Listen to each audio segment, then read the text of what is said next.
right, first, I'll first like to start off with what you make of this intervention fund.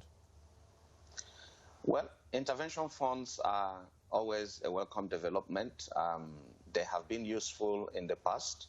And since the central bank started making interventions, I think all the sectors that have intervened have recorded appreciable growth. However, looking at the funding gap that is required in the MSME sector, I think that we will need to come to terms that interventions from CBN will not be a lasting solution. You will recall sometime when there was a workshop for judges with particular respect to the collateral registry, the central bank governor was quoted as saying that we have a gap of about 48 trillion naira. Sometime it used to be about 9.6 trillion. And when you look at the huge deficit in funding required for the MSME sector, you'll be wondering if interventions by the central bank is really the lasting solution. But all the same, it's welcome because it helps, it's a good starting point. But is there any indication as to the size of this fund? Well, since after that pronouncement was made, we've tried to make contacts. I think the CBN probably is still working out the modalities because no official circular has come out. So we don't know the size of the intervention and we don't know the modalities, yet. But we have had interventions. The MSME DF, is still there, and we have an idea, of what it is. We hope that this comes out bigger and a lot more accessible. All right, then. But we also know that the new microfinance policy is in the works, and I'd like to get your expectations from this. Yes, we have always asked that we look at the framework again, and we have been speaking with the Central Bank of Nigeria. We've made some inputs.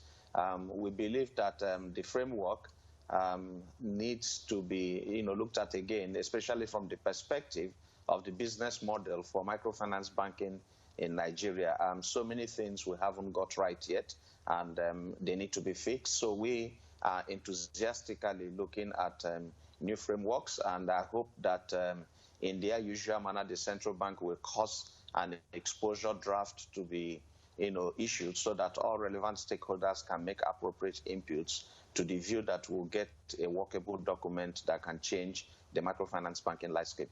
But we've had a series of policies in the past. We had one in 2005 and then one also in 2011.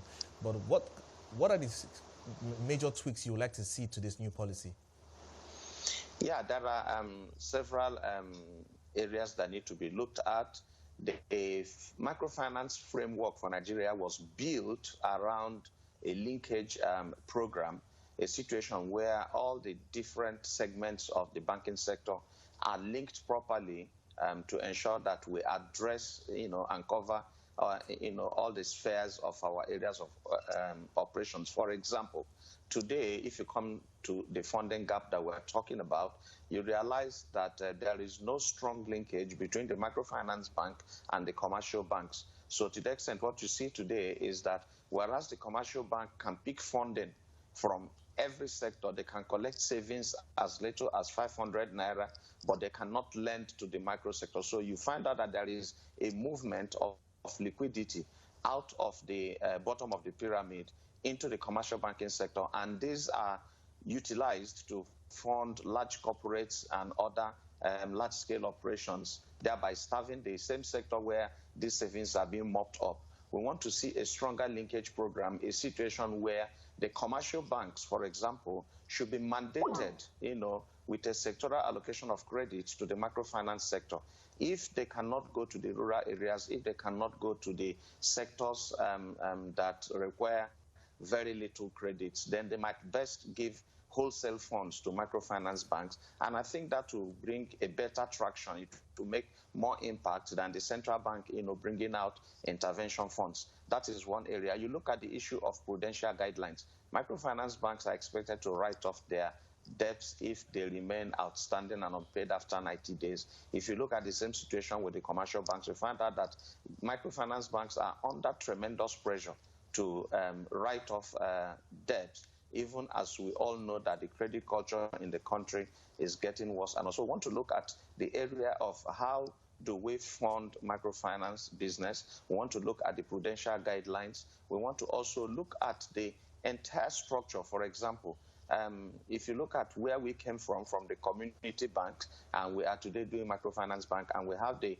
unit, state, and the national license, you want to ask again, what structure will enable us to take financial inclusion to the grassroots? A situation where you are licensing national microfinance banks that are not truly national. They have offices in a few major cities in the country. That is not national. A bank that wants to have a national outlook and get to the rural areas must have, a different, coverage area. So what am I saying? Under the community banking system, a bank is restricted in a particular community and they serve that, community. So there are several things about structure that we need to look at, and we need to look at funding, and we need to look at prudential guidelines. All right, then, but when you look at the structure of the microfinance credit, currently it's about 5%. When you look at the microcredit as a percentage of total credit in the country, the central bank is trying to get that to about 20% by 2020. How feasible do you think this is? Well, 2020 is just about a year from now. There is a strong demand for microcredit in the country. Is huge.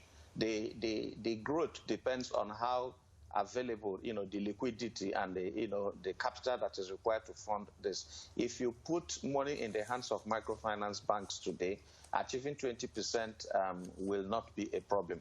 But if we consider the state of funding today, the money is available to microfinance banks to do business in terms of operating capital. I have, very strong doubts that we can achieve 20%, but it's not impossible. It's only a function of how do we fund these microfinance banks and make liquidity available to them. The customers who need these monies are available, and we already have them in our books. All right, then. Thank you so much for your contribution on the show today. We'll keep our eyes out and see how things play out in the microfinance space in Nigeria. I've been speaking to Nwoke. He's the president of the National Association of Microfinance Banks.